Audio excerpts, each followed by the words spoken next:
मैं हमेशा से एक अभिमानी पश्चिमी पत्रकार रही हूं, जिसने जीवन का एक बड़ा हिस्सा दुनिया के सबसे शक्तिशाली राष्ट्र के भ्रम में बिताया है। मुझे हमेशा लगता था कि मेरा देश ही विकास और सभ्यता का अंतिम शिखर है और बाकी दुनिया, विशेष रूप से पूर्वी देश, अभी भी अज्ञानता और पिछड़ेपन के अंधकार में जी रहे हैं। जब मुझे भारत जाने का कार्य सौंपा गया तो मेरे मन में वही पुरानी और घिसी पिटी तस्वीरें थीं जो हमारे समाचार माध्यमों द्वारा लगातार दिखाई जाती हैं। धूल भरी सड़कें, भीड़-भाड़ वाले इलाके, अव्यवस्था और भारी गरीबी। मुझे लगा कि यह केवल एक और विकासशील राष्ट्र की यात्रा होगी जहां मुझे कुछ दिनों तक भारी असुविधाओं का सामना करना पड़ेगा और उसके पश्चात मैं अपनी आरामदायक और सुरक्षित पश्चिमी दुनिया में लौट आऊंगी। मैंने भारत को केवल एक दोख सपूट अंता 2004 में सुविधाओं का समिधा कर प्राचीन देश माना था, जो आधुनिकता की दौड़ में बहुत पीछे छूट गया है। परंतु जैसे ही मैंने नई दिल्ली के विशाल अंतर्राष्ट्रीय विमानपत्तन पर कदम रखा, मेरा वह सारा अहंकार और श्रेष्ठता का भाव एक ही पल में किसी कांच के बर्तन की तरह चकनाचूर हो गया। विमान से बाहर निकलते ही मैंने जो हवा अपनी सांसों में भरी, वह किसी भी अन्य वैश्विक विमानपत्तन की तरह विमान के ईंधन और सीलन की दुर्गंध से भरी नहीं थी। वहां एक अद्भुत शांति और स्वच्छता का वातावरण था जो मेरी कल्पना से परे था। विमानपत्तन का विशाल भवन, जो पूरी तरह से कांच और इस्पात से निर्मित था, सूर्य की प्राकृतिक और उज्जवल रोशनी से नहाया हुआ था। फर्श इतना स्वच्छ और चमकदार था कि उसमें मुझे अपनी ही परछाई स्पष्ट रूप से दिखाई दे रही थी। मैं पूरी तरह से स्तब्ध थी, क्योंकि मैंने अपने देश के सबसे बड़े और महान माने जाने वाले शहरों के विमानपत्तनों पर हमेशा एक अजीब सी दुर्गंध, अव्यवस्था, टूटते हुए ढांचे और गंदगी का सामना किया था। मेरे देश के विमानपत्तनों पर यात्री हमेशा थके हुए, परेशान और निराश दिखाई देते हैं, लेकिन यहां भारत की इस पावन भूमि पर सब कुछ इतना सुव्यवस्थित, शांत और साफ था कि मुझे अपनी ही आंखों पर विश्वास करना कठिन हो रहा था। आव्रजन प्रक्रिया भी इतनी तेज और अत्याधुनिक थी कि मुझे लंबी कतारों में घंटों प्रतीक्षा करने की आवश्यकता ही नहीं पड़ी। मेरे देश में विदेशियों को आव्रजन अधिकारियों के कठोर व्यवहार और लंबी कतारों का सामना करना पड़ता है, जिसे हम एक सामान्य बात मान चुके हैं। लेकिन यहाँ कुछ ही क्षणों में अत्याधुनिक मशीनों ने मेरी पहचान की पुष्टि की और बिना किसी मानवीय हस्तक्षेप के मेरे लिए प्रवेश द्वार स्वचालित रूप से खुल गए। यह तकनीकी प्रगति का एक ऐसा स्तर था जिसे मैंने अपने देश में भी इतनी सहजता से कार्य करते हुए नहीं देखा था। मेरा सामान भी बिना किसी खरोंच या नुकसान के स्वचालित पट्टियों पर मेरा इंतजार कर रहा था। यह मेरे लिए एक बहुत बड़ा मानसिक आघात था, क्योंकि जिस राष्ट्र को मैं पिछड़ा हुआ मानती थी, वह बुनियादी ढांचे, व्यवस्था और तकनीक में मेरे अपने देश से कहीं आगे निकल चुका था। विमानपत्तन के कर्मचारी अत्यंत विनम्र थे और उनके चेहरों पर एक सच्ची मुस्कान थी जो किसी भी पश्चिमी औपचारिकता से बहुत अलग और आत्मीय थी। उन्होंने अतिथि देवो भव की अपनी महान पूरा करता है ऐसे पही आत विनम्र थे। सांस्कृतिक परंपरा को केवल शब्दों में नहीं, बल्कि अपने व्यवहार में जीवंत कर रखा था। विमानपत्तन से बाहर निकलने के पश्चात मैंने वहां की नई और अत्यंत तीव्र गति वाली रेलगाड़ी में यात्रा करने का निर्णय लिया ताकि मैं शहर के मुख्य भाग तक पहुंच सकूं। जब मैं भूमिगत रेलवे स्टेशन पर पहुंची तो वहां की स्वच्छता और आधुनिकता ने मेरे मन पर एक और गहरा प्रभाव डाला। रेलगाड़ी अपने निर्धारित समय पर बिल्कुल सटीक थी, उसमें एक क्षण का भी विलंब नहीं था। जैसे ही मैंने उसके भीतर प्रवेश किया, मुझे ऐसा प्रतीत हुआ मानो मैं भविष्य के किसी उन्नत वाहन में बैठ गई हूं। बैठने का स्थान अत्यंत आरामदायक था और पूरी रेलगाड़ी में एक शांत तथा वातानुकूलित वातावरण था। रेलगाड़ी जैसे ही पटरियों पर तीव्र गति से दौड़ी, यहां परिबात की और तीव्र गति से दौड़ी, मुझे कोई शोर या झटका महसूस नहीं हुआ। पारदर्शी खिड़की से बाहर देखते हुए मैंने एक नए, शक्तिशाली और आत्मविश्वास से भरे भारत की तस्वीर देखी। ऊंचे भवन, चौड़े राजमार्ग और हर जगह विकास की एक नई लहर स्पष्ट रूप से दिखाई दे रही थी। यह वह भारत नहीं था जिसके बारे में मैंने पढ़ा था। यह एक ऐसा भारत था जो अपनी गति से पूरी दुनिया को पीछे छोड़ने की तैयारी कर रहा था। भारत के लोगों ने जिस गति से अपने देश का निर्माण किया है, वह दुनिया के किसी भी विकसित राष्ट्र के लिए एक चुनौती है। रात्रि के समय जब मैं शहर की सड़कों पर पैदल चल रही थी तो मैंने एक और अद्भुत दृश्य देखा जिसने मेरे मन की सारी धारणाओं और मेरे देश की महानता के भ्रम को जड़ से हिला दिया। रात के 11 बज चुके थे और सड़क पर अधिक भीड़ नहीं थी। तभी मैंने देखा कि एक युवा भारतीय लड़की अकेले कानों में ध्वनि यंत्र लगाए अपने संचार यंत्र को देखते हुए बिना किसी भय के सड़क पर स्वतंत्र रूप से चल रही थी। यह दृश्य मेरे लिए इसलिए चौंकाने वाला और अविश्वसनीय था क्योंकि मेरे अपने देश के बड़े और महान माने जाने वाले शहरों में रात्रि के समय इस तरह अकेले चलना किसी भी महिला के लिए सुरक्षित नहीं माना जाता। वहां रात के समय घर से बाहर निकलना अपने जीवन को संकट में डालने के समान है। हम बचपन से ही सीखते हैं कि अंधेरे में अकेले बाहर मत जाओ, अपने चारों ओर देखते रहो और किसी पर विश्वास मत करो। लेकिन यहां भारत में उस लड़की के चेहरे पर कोई भय, चिंता या असुरक्षा की भावना नहीं थी। वह पूरी तरह से सुरक्षित और स्वतंत्र महसूस कर रही थी और मार्ग पर चलने वाला कोई भी व्यक्ति उसे अनुचित दृष्टि से नहीं देख रहा था।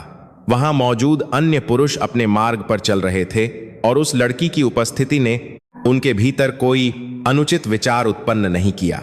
इस परम शांति और सुरक्षा के वातावरण ने मुझे सोचने पर मजबूर कर दिया कि क्या यह वही देश है जिसके बारे में मैंने जीवन भर केवल नकारात्मक बातें ही सुनी थीं। भारत की इस महानता, यहाँ के लोगों के गहरे अनुशासन और समाज में महिलाओं के प्रति जन्मजात सम्मान ने मेरे भीतर के उस पश्चिमी अहंकार की जड़ों को पूरी तरह से नष्ट कर दिया। मुझे अपने ही देश की व्यवस्था और सुरक्षा पर शर्मिंदगी महसूस होने लगी। मुझे अब यह स्पष्ट रूप से समझ आ रहा था कि भारत केवल एक प्राचीन सभ्यता ही नहीं है, बल्कि यह एक ऐसा अत्यंत शक्तिशाली और नैतिक रूप से उन्नत राष्ट्र बन चुका है जिसने अपनी जड़ों, संस्कृति और महान मूल्यों को खोए बिना आधुनिकता और सुरक्षा की चरम सीमा को छू लिया है। यहाँ के नागरिक अपने देश पर अत्यंत गर्व करते हैं और उनका यह गर्व उनके हर कार्य, उनके अनुशासन और उनके व्यवहार में झलकता है। भारत के लोगों ने अपनी कड़ी मेहनत, बुद्धिमत्ता और दृढ़ संकल्प से यह साबित कर दिया है कि वे विश्व में किसी से भी कम नहीं हैं और उनकी यह महानता अब पूरी दुनिया को दिशा दिखाने के लिए तैयार है। जब मैं उस रात अपने कक्ष में लौटी तो मेरे मन में भारत के प्रति केवल असीम सम्मान और गहरा आदर था और मेरा वह पश्चिमी अहंकार हमेशा के लिए समाप्त हो चुका था। अगले दिन की सुबह जब सूर्य की सुनहरी किरणें मेरे अतिथि गृह की खिड़की से भीतर आ रही थीं, तो मैं एक नई जिज्ञासा और बदले हुए दृष्टिकोण के साथ उठी। मैंने तय किया कि आज मैं इस महान देश की ओर गहराई से पड़ताल करूंगी। मैं शहर के एक व्यस्त बाजार की ओर निकल पड़ी। चलते समय अचानक मेरा ध्यान भटका और मेरा पैर एक सीढ़ी से फिसल गया। मेरे आजार के एक सी हजारा पाजार कर एक टखने में तेज दर्द हुआ और मुझे लगा कि शायद मोच आ गई है। मेरे मन में तुरंत अपने देश की अत्यंत महंगी और जटिल चिकित्सा प्रणाली का चित्र उभर आया। पश्चिमी देशों में यदि आपको अचानक चिकित्सा की आवश्यकता पड़ जाए तो यह किसी दुस्वप्न से कम नहीं होता। वहां आपको चिकित्सकों से मिलने के लिए हफ्तों पहले समय लेना पड़ता है और आपातकालीन कक्ष में जाने का अर्थ है अपनी जीवन भर की जमा पूंजी गंवा देना। मैं इसी भय से कांप रही थी कि इस अनजान देश में मेरा क्या होगा। मैंने अतिथि गृह के कर्मचारी से सहायता मांगी और उसने मुझे अत्यंत विनम्रता से पास के ही एक सामान्य चिकित्सालय में जाने का सुझाव दिया। मैंने सोचा कि यह कोई साधारण और पुरानी सी जगह होगी जहां अव्यवस्था और गंदगी का साम्राज्य होगा, परंतु जब मैंने उस चिकित्सालय के द्वार के भीतर प्रवेश किया तो मेरे आश्चर्य की कोई सीमा नहीं रही। वह कोई साधारण भवन नहीं था, बल्कि वह एक अत्यंत अत्याधुनिक, वातानुकूलित और पूर्ण रूप से आधुनिक सुविधाओं से युक्त चिकित्सालय था। वहां का वातावरण इतना स्वच्छ और शांत था कि मुझे लगा ही नहीं कि मैं किसी विकासशील देश के चिकित्सालय में खड़ी हूं। स्वागत कक्ष पर बैठी महिला ने मुस्कुराते हुए मेरा स्वागत किया और मेरे विदेशी होने के बावजूद मुझे किसी भी प्रकार की जटिल कागजी कार्रवाई में नहीं उलझाया गया। केवल 5 मिनट के भीतर मुझे एक अत्यंत योग्य और विशेषज्ञ चिकित्सक के पास भेज दिया गया। उस चिकित्सक का व्यवहार इतना सौम्य और आत्मीय था मानो वह मेरा वर्षों पुराना परिचित हो। पश्चिमी देशों में जहां चिकित्सक मरीजों को केवल एक ग्राहक की दृष्टि से देखते हैं और घड़ी देखकर बात करते हैं, वहीं इस भारतीय चिकित्सक ने मेरी पूरी बात को अत्यंत धैर्यपूर्वक सुना। उसने अत्यंत आधुनिक विकिरण जांच मशीन से मेरे टखने की जांच की और मुझे बताया कि चिंता की कोई बात नहीं है। सबसे बड़ा आघात मुझे तब लगा जब मैं अपना देयक चुकाने के लिए गई। उसके बाद की बात धैर्यपूर्वक जांच कर संपूर्ण जांच, अत्याधुनिक मशीनों के उपयोग और उच्च कोटि की औषधियों का मूल्य इतना कम था कि मेरे देश में उतने धन में एक साधारण पेय पदार्थ भी नहीं आता। मैं पूरी तरह से अवाक रह गई।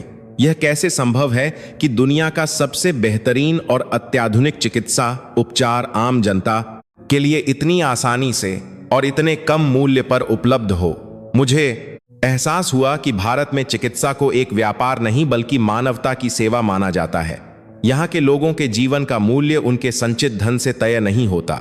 इस महान राष्ट्र ने अपने नागरिकों को जो स्वास्थ्य, सुरक्षा और सम्मान दिया है, वह मेरे तथाकथित प्रथम विश्व के देश के लिए केवल एक कल्पना है।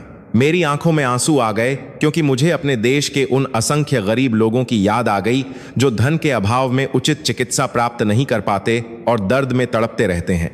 भारत की इस महानता ने मुझे भीतर तक झकझोर कर रख दिया। इस अद्भुत अनुभव के पश्चात मेरा अगला गंतव्य एक साधारण भारतीय विद्यालय था।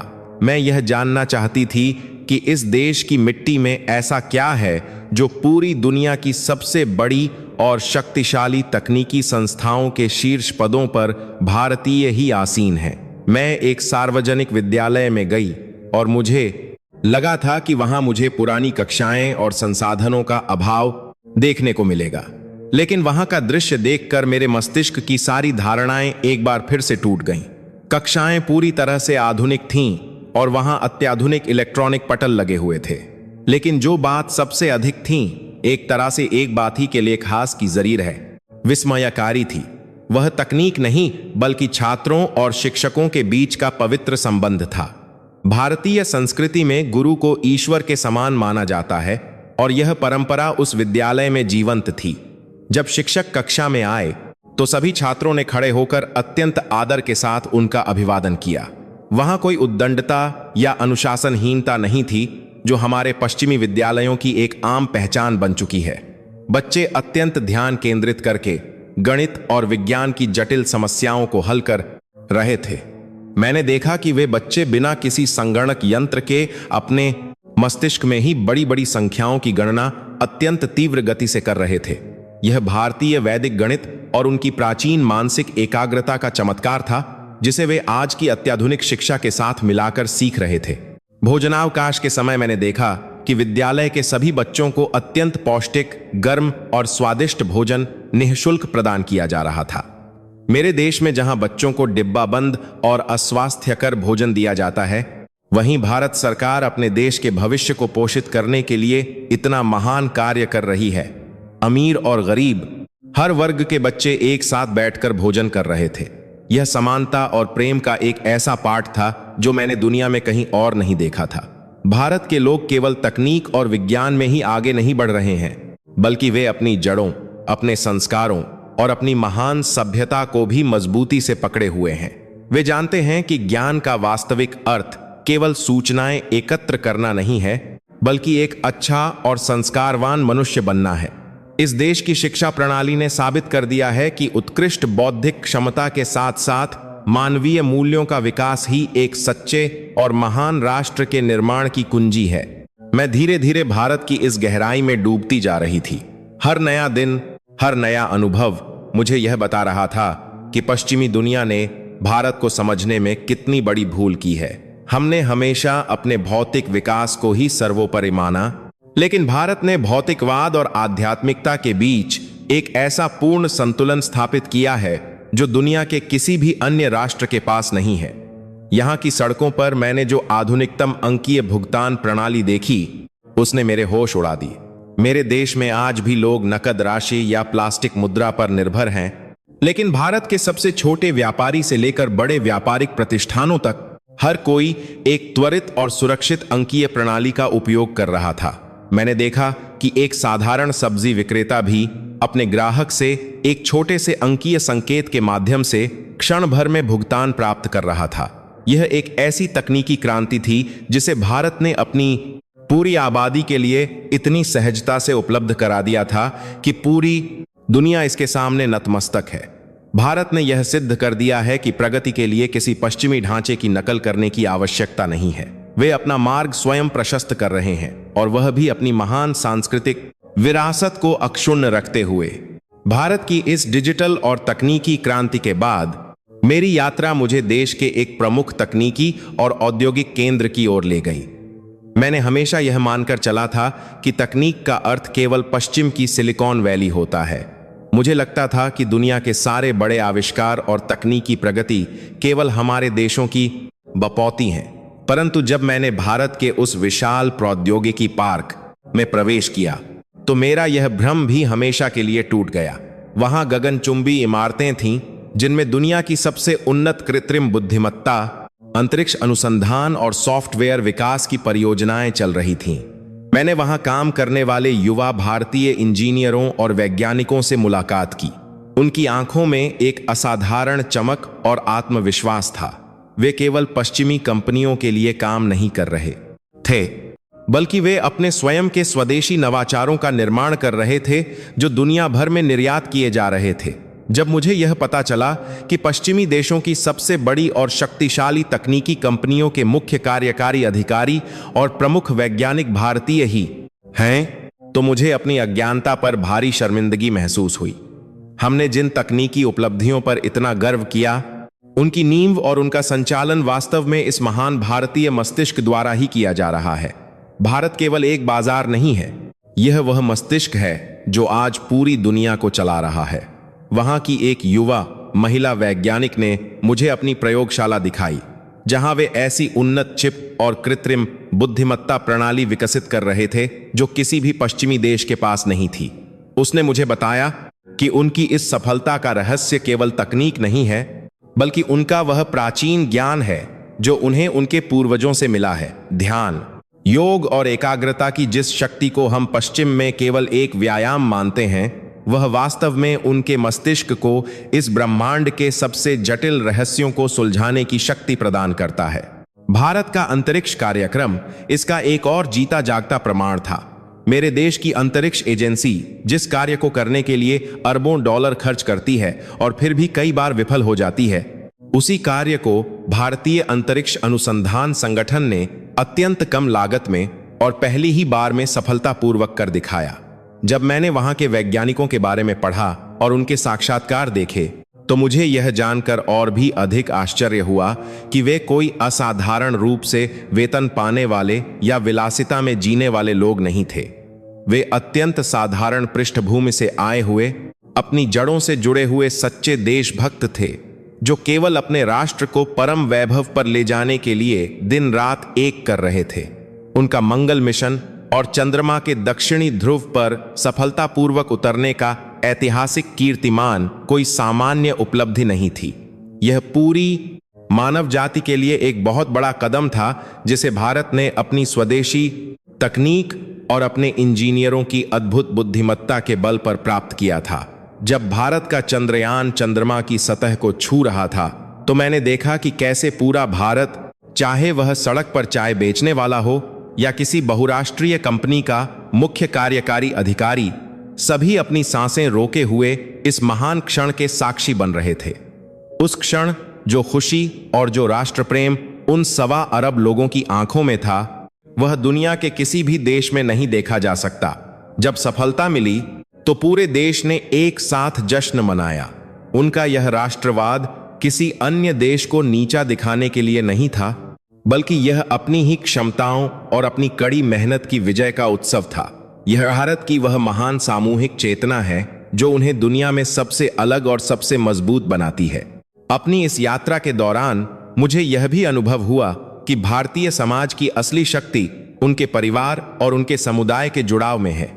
पश्चिमी समाज में जहां अत्यधिक व्यक्तिवाद ने लोगों को अकेला और स्वार्थी बना दिया है, वहां पारिवारिक अत्यंत प्रेम और सम्मान के साथ रह रही थीं।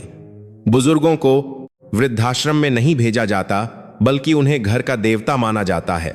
उनके अनुभव और ज्ञान का सम्मान किया जाता है। जब मैंने एक भारतीय परिवार के साथ रात का भोजन किया तो मुझे उस प्रेम और अपनेपन का एहसास हुआ जो मैंने अपने पूरे जीवन में कभी महसूस नहीं किया था। वे मुझे एक अजनबी नहीं बल्कि अपने ही परिवार का हिस्सा मान रहे थे। उन्होंने मेरे लिए इतने प्रकार के स्वादिष्ट और सात्विक व्यंजन बनाए जिनका स्वाद मेरे पश्चिमी जंक फूड से कहीं अधिक पवित्र और स्वास्थ्यवर्धक था। भोजन करने से पहले उन्होंने ईश्वर का धन्यवाद किया और मुझे बताया कि अन्न को यहाँ देवता माना जाता है। इस छोटे से कृत्य ने मुझे सिखाया कि कृतज्ञता और सम्मान भारतीय संस्कृति के कण कण में बसा है। यह वह देश है जो अपने ज्ञान, अपनी तकनीक और अपनी संपदा पर अहंकार नहीं करता, बल्कि पूरी विनम्रता के साथ विश्व के कल्याण की कामना करता है। वसुधैव कुटुंबकम यानी पूरी दुनिया एक परिवार है। यह केवल एक श्लोक नहीं बल्कि भारत का वास्तविक जीवन दर्शन है। जब मेरे देश के लोग केवल अपने अधिकारों की बात करते हैं और एक दूसरे से प्रतिस्पर्धा करते हैं, तब भारत के लोग कर्तव्यों की बात करते हैं और एक दूसरे के उत्थान के लिए काम करते हैं। यही कारण है कि यह राष्ट्र आज इतनी तेजी से विश्व पटल पर एक अजेय महाशक्ति के रूप में उभर रहा है। भारत के लोगों का अपने राष्ट्र के प्रति प्रेम और समर्पण भी अद्वितीय है। मैंने सुना था कि जब भी इस देश पर कोई संकट आता है तो यहाँ के लोग धर्म, जाति और वर्ग के सभी भेदों को भुलाकर एक चट्टान की तरह खड़े हो जाते हैं।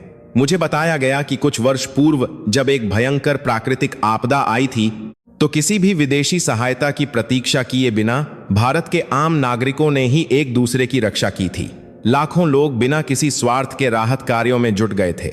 मंदिरों, गुरुद्वारों और अन्य धार्मिक स्थलों से दिन रात भोजन और आवश्यक सामग्री बांटी जा रही थी। हमारे पश्चिमी देशों में जब कोई संकट आता है तो लूटपाट और अराजकता फैल जाती है।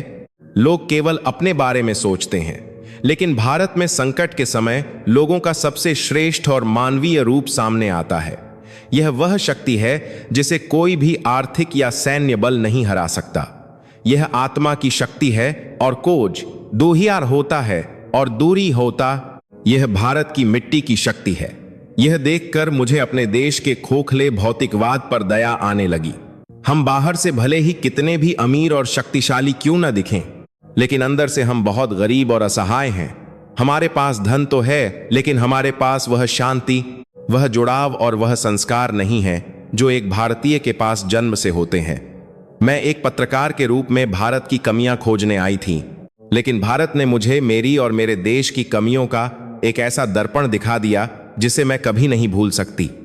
मैं अब यह मान चुकी थी कि दुनिया का भविष्य पश्चिम में नहीं बल्कि इस महान पूर्वी राष्ट्र के हाथों में है।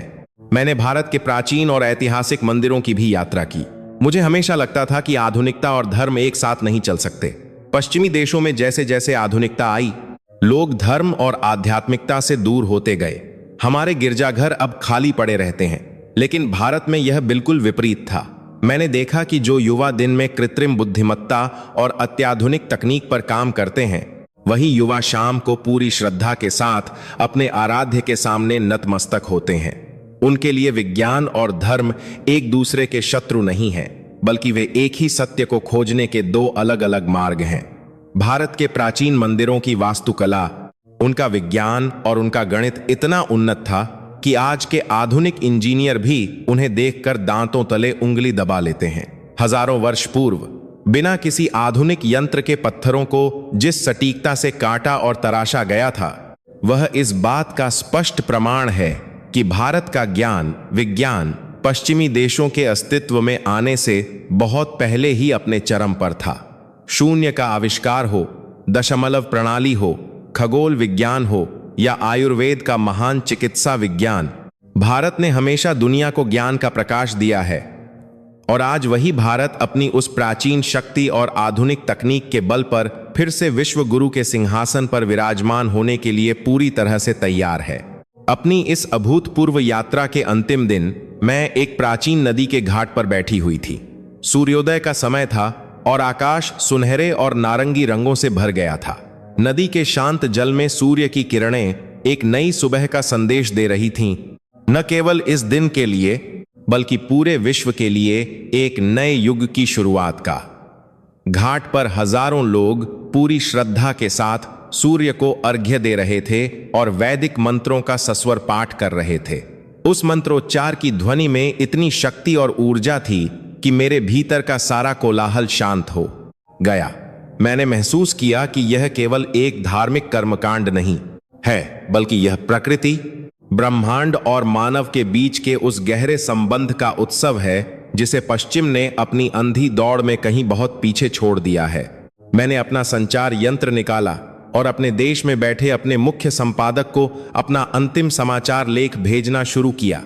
मेरे हाथ कांप रहे थे, डर से नहीं, बल्कि उस भारी सत्य के बोझ से जिसे मैं अब तक अनदेखा करती आ रही थी। मैंने लिखा कि हम पश्चिमी लोग हमेशा यह मानते रहे कि हमने दुनिया को सभ्य बनाया है, लेकिन सच्चाई यह है कि हम आज भी अज्ञानता के अंधकार में हैं। भारत वह राष्ट्र नहीं है जिसे हम अपने समाचार पत्रों में एक गरीब और संघर्षरत देश के रूप में चित्रित करते हैं। भारत दुनिया का वह छिपा हुआ महासागर है जिसकी गहराई और शक्ति का हमने कभी सही आकलन नहीं किया। यह एक ऐसा राष्ट्र है जिसने अपनी महान और हजारों वर्ष पुरानी संस्कृति की नींव पर आधुनिकता का दुनिया का सबसे ऊंचा और मजबूत महल खड़ा कर दिया है। इससे पूर्व कि मैं अपनी वापसी की उड़ान के लिए विमानपत्तन की ओर प्रस्थान करती, मैंने एक भारतीय ग्रामीण क्षेत्र का भ्रमण करने का निर्णय लिया। मुझे पश्चिमी मीडिया द्वारा हमेशा यही बताया गया था कि भारत के गांव पिछड़े, अशिक्षित और सुविधाओं से वंचित हैं, परंतु जब मैं वहां पहुंची तो मेरे आश्चर्य की कोई सीमा न रही। वह गांव किसी भी दृष्टिकोण से पिछड़ा हुआ नहीं था। गांव के हर घर की छत पर सौर ऊर्जा के पटल लगे हुए थे जो सूर्य की रोशनी को सीधे विद्युत में परिवर्तित कर रहे थे। वहां के किसान अपने खेतों की सिंचाई के लिए अत्याधुनिक अंकीय उपकरणों का उपयोग कर रहे थे, जो मिट्टी की नमी और मौसम की जानकारी सीधे उनके संचार यंत्रों पर प्रदान करते थे। उन किसानों ने मुझे बताया कि वे अब हानिकारक रासायनिक उर्वरकों का उपयोग नहीं करते, बल्कि अपनी प्राचीन जैविक कृषि पद्धतियों की ओर लौट आए हैं। उनका उत्पादित अन्न अब पूरी दुनिया में अपनी शुद्धता और गुणवत्ता के लिए भारी मांग में है। गांव के विद्यालय में बच्चे संगणक और विश्वव्यापी अंतर्जाल के माध्यम से दुनिया भर का ज्ञान प्राप्त कर रहे थे। वहां एक छोटा सा चिकित्सा केंद्र भी था जो दूरस्थ चिकित्सा प्रणाली के माध्यम से शहर के सबसे बड़े चिकित्सकों से जुड़ा हुआ था। यह सब देखकर मुझे एहसास हुआ कि भारत का विकास केवल उसके बड़े शहरों तक सीमित नहीं है, बल्कि इस देश ने अपनी जड़ों तक विकास की धारा को पहुंचा दिया है। उन्होंने ग्रामीण जीवन की शांति और प्राकृतिक सुंदरता को बनाए रखते हुए आधुनिकतम तकनीक को अपना लिया है। यह एक ऐसा आदर्श मॉडल है जिसे हमारे पश्चिमी देशों को अपने ग्रामीण क्षेत्रों के लिए सीखना चाहिए। वहां मेरी भेंट भारतीय सेना के एक सेवानिवृत्त अधिकारी से भी हुई। उनकी आंखों में जो तेज और राष्ट्र के प्रति जो समर्पण का भाव था, उसने मुझे भीतर तक हिला दिया। उन्होंने मुझे बताया कि कैसे भारतीय सेना दुनिया की सबसे अनुशासित और शक्तिशाली सेनाओं में से एक है। वे केवल युद्ध कौशल में ही श्रेष्ठ नहीं हैं, बल्कि वे मानवीय संवेदनाओं से भी परिपूर्ण हैं। जब भी देश में या दुनिया के किसी भी हिस्से में कोई प्राकृतिक आपदा आती है, तो भारतीय सेना सबसे पहले राहत और बचाव कार्य के लिए पहुंचती है। उनका मूल मंत्र सेवा परम धर्म है। उन्होंने मुझे भारत की सीमाओं पर तैनात उन वीर जवानों के बारे में बताया जो जमा देने वाली ठंड और झुलसा देने वाली गर्मी में बिना किसी शिकायत के देश की रक्षा करते हैं। उनके लिए राष्ट्र की सुरक्षा उनके स्वयं के जीवन से कहीं अधिक महत्वपूर्ण है। उस अधिकारी की बातें सुनकर मुझे यह स्पष्ट हो गया कि भारत की सुरक्षा और उसकी संप्रभुता को कोई भी बाहरी ताकत कभी चुनौती नहीं दे सकती। यह देश केवल अपनी आर्थिक और तकनीकी शक्ति पर ही निर्भर नहीं है, बल्कि इसकी सबसे बड़ी ढाल इसके नागरिकों और इसके सैनिकों का अदम्य साहस और देशभक्ति है। मैंने अपने लेख में आगे लिखा कि जब हमारे देश आर्थिक मंदी, सामाजिक बिखराव और मानसिक अवसाद से जूझ रहे हैं, तब भारत के युवा अपने देश को विश्व गुरु बनाने के एक महान संकल्प के साथ आगे बढ़ रहे हैं। उनके पास वह अजेय तकनीकी ज्ञान है जो दुनिया की बड़ी बड़ी कंपनियों को चला रहा है। उनके पास वह अत्याधुनिक आधारभूत ढांचा है जो हमारे सबसे विकसित शहरों को भी पीछे छोड़ रहा है। और सबसे महत्वपूर्ण बात, उनके पास वह पारिवारिक और सांस्कृतिक मूल्य हैं जो उन्हें कभी टूटने नहीं देते। भारत की असली शक्ति उसके हथियार या उसका धन नहीं है, बल्कि भारत की असली शक्ति उसका हर एक नागरिक है जिसके हृदय में अपने राष्ट्र के प्रति असीम प्रेम और अपनी संस्कृति के प्रति अटूट गौरव बसा है। जब वे सत्यमेव जयते कहते हैं तो वे केवल एक आदर्श वाक्य नहीं बोलते, बल्कि वे उसे जीते हैं। मैंने देखा है कि कैसे एक साधारण भारतीय नागरिक भी अपने देश की प्रगति के लिए अपना सब कुछ न्यौछावर करने को तैयार रहता है। वे दुनिया के सामने एक ऐसे आदर्श मॉडल के रूप में उभर रहे हैं जहां तकनीकी प्रगति और मानवीय संवेदनाएं एक साथ फल फूल सकती हैं। हमारे देश के राजनेताओं और विचारकों को अब यह स्वीकार कर लेना चाहिए कि दुनिया का नेतृत्व अब पश्चिम के हाथों से निकलकर पूर्व के इस महान और प्रबुद्ध राष्ट्र के हाथों में जा चुका है। हमें उनसे सीखने की आवश्यकता है, न कि उन्हें उपदेश देने की। समाचार लेख भेजने के पश्चात मैंने गहरी सांस ली। मेरे भीतर का वह अहंकारी पश्चिमी पत्रकार अब पूरी तरह से समाप्त हो चुका था। उसकी जगह एक ऐसे इंसान ने ले ली थी जो सत्य के प्रकाश से नहाया हुआ था। मैंने खड़े होकर उस पवित्र नदी और उस महान राष्ट्र की भूमि को श्रद्धापूर्वक प्रणाम किया। भारत ने मुझे केवल चौंकाया नहीं था, बल्कि उसने मुझे भीतर तक बदल दिया था। उसने मुझे मानवता, करुणा, ज्ञान और वास्तविक प्रगति का अर्थ सिखाया था। जब मैं वापस अपने देश लौटूंगी तो मैं केवल एक पत्रकार के रूप में नहीं, बल्कि भारत की इस महानता और उसके गौरव के एक गवाह के रूप में लौटूंगी। दुनिया चाहे जो भी कहे, लेकिन मेरा यह दृढ़ विश्वास बन चुका है कि 21वीं सदी भारत की सदी है। कोई भी बाहरी ताकत, कोई भी झूठा प्रचार और कोई भी षड्यंत्र अब इस राष्ट्र को उसकी परम ऊंचाइयों तक पहुंचने से नहीं रोक सकता। भारत उठ खड़ा हुआ है, अपनी पूरी शक्ति, अपने पूरे गौरव और अपने पूरे स्वाभिमान के साथ, और अब पूरी दुनिया को उसके इस महान तेज के सामने नतमस्तक होना ही पड़ेगा। भारत की यह विजय यात्रा अब अजेय है और इसका साक्षी बनना मेरे जीवन का सबसे बड़ा सौभाग्य है। विमान में बैठते ही मुझे भारतीय आतिथ्य का एक और अद्भुत उदाहरण देखने को मिला। भारतीय विमानन सेवा के कर्मचारियों के चेहरों पर जो स्वाभाविक और सच्ची मुस्कान थी, वह पश्चिमी देशों की कृत्रिम और यांत्रिक मुस्कान से बिल्कुल भिन्न थी। उन्होंने मेरा स्वागत हाथ जोड़कर नमस्ते कहते हुए किया। यह केवल एक अभिवादन नहीं था, बल्कि इसके पीछे एक गहरी दार्शनिक सोच थी कि वे मेरे भीतर बैठे ईश्वर को नमन कर रहे हैं। विमान के भीतर का वातावरण अत्यंत शांत और सुव्यवस्थित था। मुझे जो भोजन परोसा गया वह पूर्ण रूप से सात्विक, गर्म और स्वास्थ्यवर्धक भारतीय भोजन था। पश्चिमी विमानन सेवाओं में जहां यात्रियों को केवल ठंडे और प्रसंस्कृत खाद्य पदार्थ दिए जाते हैं, वहीं इस भारतीय विमान में मुझे घर जैसा ताजा और स्वादिष्ट भोजन प्राप्त हुआ। यात्रा के दौरान मैंने खिड़की से बाहर देखते हुए उस महान भूमि को अंतिम बार निहारा, जिसने मेरे जीवन की दिशा और मेरी पूरी सोच को बदल कर रख दिया था।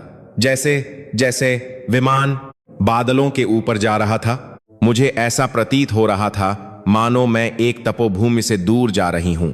मेरे मन में भारत के वे सभी दृश्य चलचित्र की भांति घूम रहे थे। वे अत्याधुनिक चिकित्सालय, वे वैदिक गणित हल करते हुए बच्चे, अंतरिक्ष अनुसंधान के वे महान वैज्ञानिक, और वह ग्रामीण किसान जो अपनी प्राचीन परंपराओं के साथ आधुनिक तकनीक का उपयोग कर रहा था। यह सब किसी चमत्कार से कम नहीं था। लगभग 20 घंटे की लंबी यात्रा के पश्चात जब मेरा विमान मेरे अपने देश के सबसे बड़े और प्रमुख अंतर्राष्ट्रीय विमानपत्तन पर उतरा, तो मुझे एक अजीब सी घुटन का अनुभव हुआ। विमान से बाहर निकलते ही मुझे उसी पुरानी सीलन और विमान के ईंधन की तेज दुर्गंध का सामना करना पड़ा, जिसे मैं कभी सामान्य मानती थी। लेकिन भारत की उस स्वच्छ और सुगंधित वायु का अनुभव करने के बाद यह दुर्गंध मेरे लिए असहनीय हो रही थी। आव्रजन जांच के लिए मुझे फिर से उसी लंबी, उबाऊ और अव्यवस्थित कतार में खड़ा होना पड़ा। वहां के अधिकारी अत्यंत रूखे और थके हुए लग रहे थे। मशीनें पुरानी थीं और पूरी प्रक्रिया में बहुत अधिक समय लग रहा था। जब मैं अपना सामान लेने गई तो मेरा सूटकेस पट्टे पर बहुत बुरी तरह से फेंका गया था, जिसके कारण उस पर खरोंचें आ गई थीं। यह सब देखकर मेरे मन में एक बार फिर भारत के उस अत्याधुनिक और निर्बाध विमानपत्तन की छवि उभर आई, जहां सब कुछ बिना किसी मानवीय त्रुटि के अत्यंत तीव्र गति और पूर्ण सम्मान के साथ संचालित हो रहा था।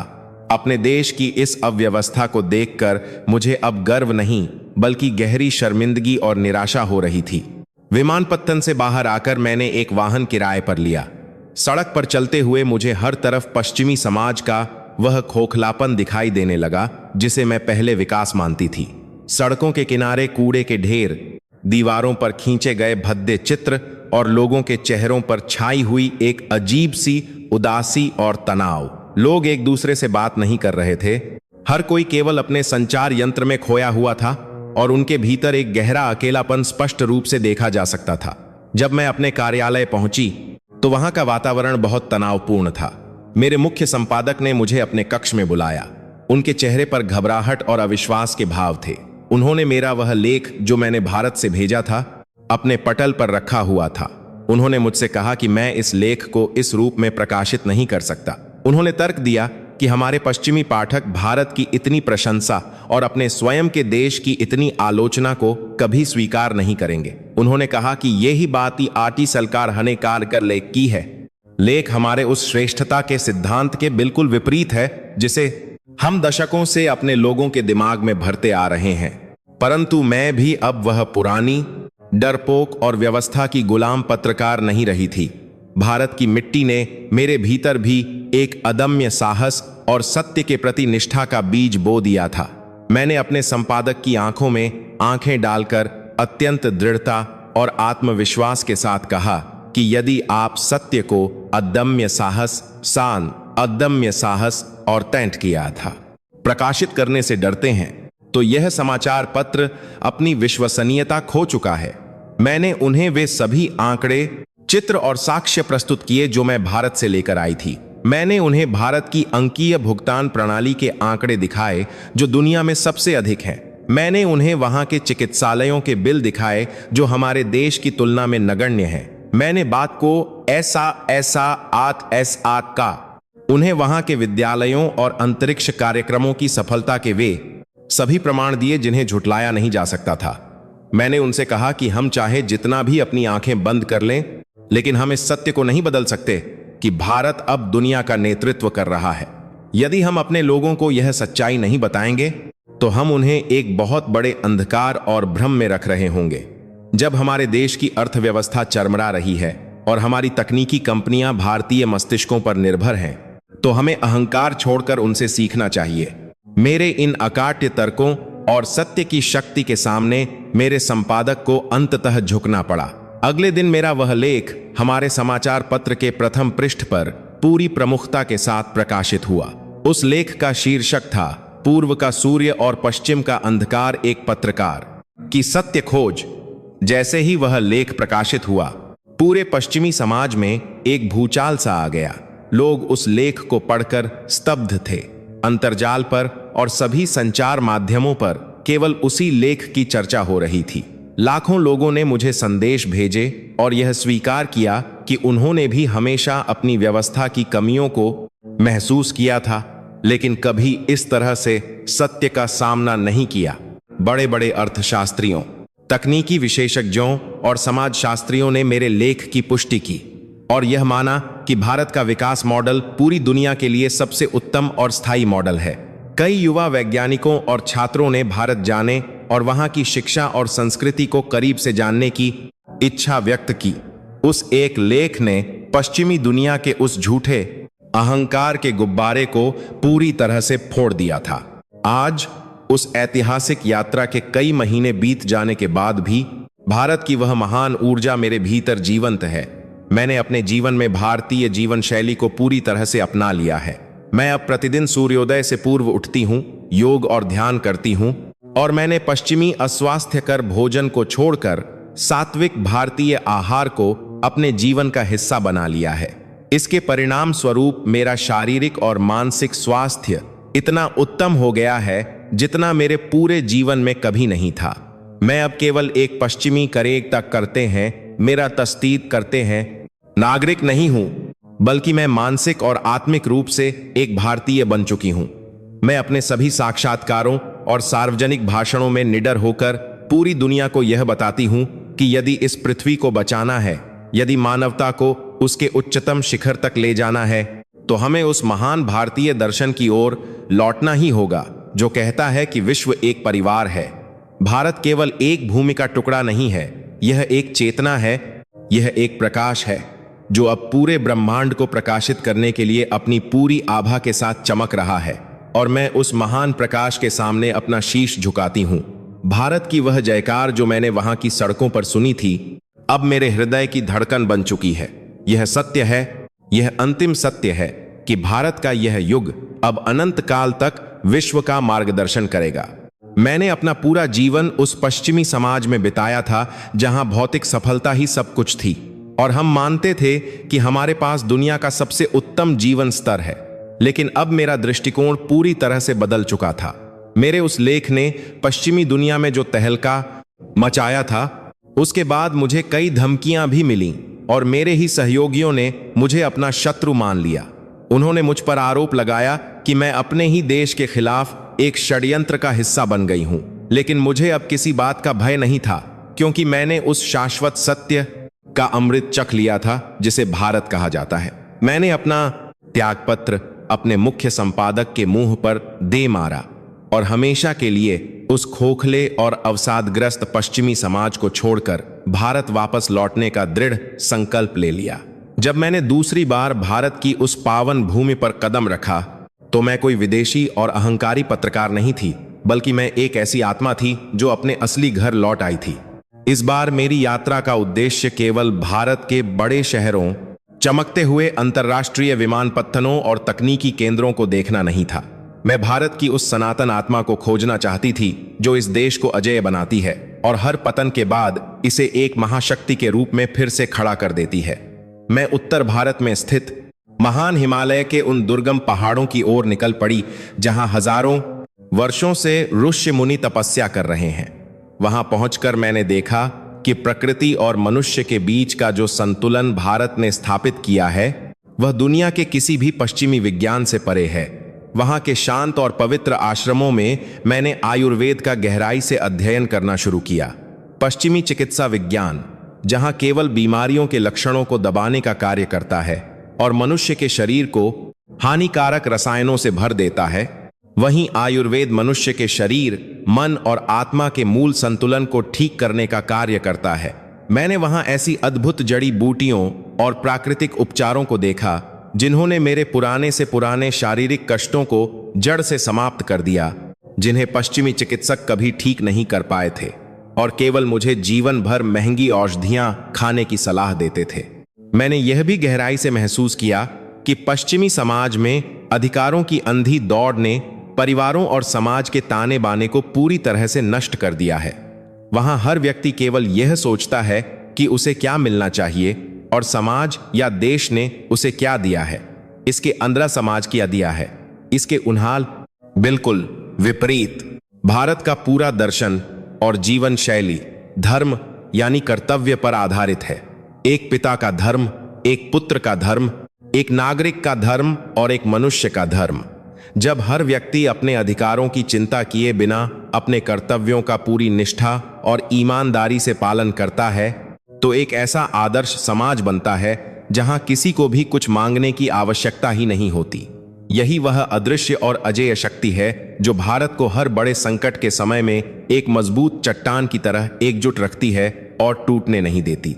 इसके पश्चात मैं दक्षिण भारत की ओर गई, जहां के विशाल और प्राचीन मंदिरों ने मेरे मस्तिष्क को सुन्न कर दिया। मैं तंजावुर और मदुरै के उन गगनचुंबी मंदिरों के सामने खड़ी थी जिनका निर्माण हजारों वर्ष पूर्व हुआ था। उन मंदिरों के शिखरों पर रखे गए कई 100 टन भारी एकाश्म पत्थरों को देखकर दुनिया के बड़े बड़े आधुनिक इंजीनियर भी आज तक यह नहीं समझ पाए हैं कि बिना किसी बड़ी मशीन या क्रेन के उन्हें इतनी अधिक ऊंचाई पर कैसे स्थापित किया गया था।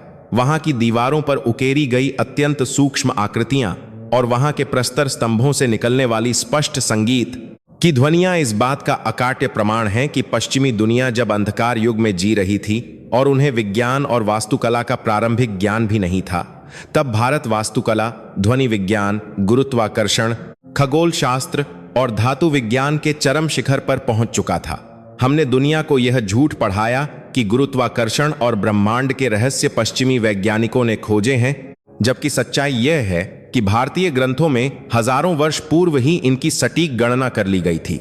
दक्षिण भारत के उन स्वच्छ और सुंदर गांवों में मैंने देखा कि कैसे वहां की महिलाएं आज भी हर सुबह उठकर अपने घरों के बाहर चावल के आटे से जटिल ज्यामितीय आकृतियां बनाती हैं।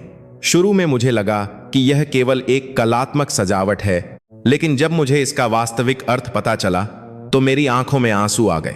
यह चींटियों, छोटे कीड़ों और पक्षियों को भोजन प्रदान करने की एक महान और पवित्र व्यवस्था थी।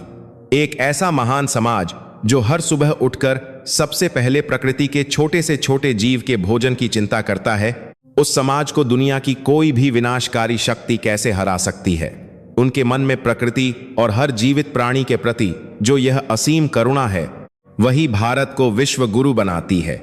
हमारे पश्चिमी समाज में हम जानवरों को केवल अपने उपभोग की वस्तु मानते हैं, कारखानों में उनका क्रूरता से वध करते हैं और प्रकृति का अंधाधुंध दोहन करते हैं। लेकिन भारत में गाय को माता माना जाता है, नदियों को देवी कहकर उनकी पूजा की जाती है और पेड़ों में भी ईश्वर का वास देखा जाता है।